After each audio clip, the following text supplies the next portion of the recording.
How to start a mobile order and pay in the McDonald's app. Hi everyone, I'm here to assist you today. Without any delay, let's jump right in. First, open McDonald's app on your device. After you're in McDonald's app, you will find this kind of screen pop up. Here, simply click on order at the bottom. Then press on continue to share your location. If they don't find your location, you can click on the search bar at the top and type in your zip code. Simply search.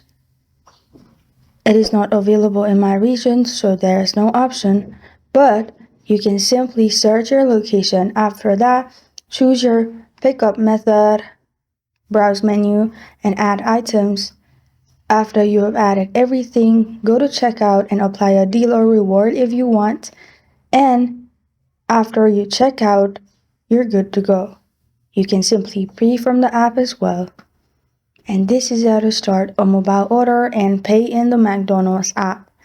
Thank you for joining me today. If this video helps you out, please leave a like and subscribe for more. Got a question or want to suggest a topic? Comment below. Thank you for watching.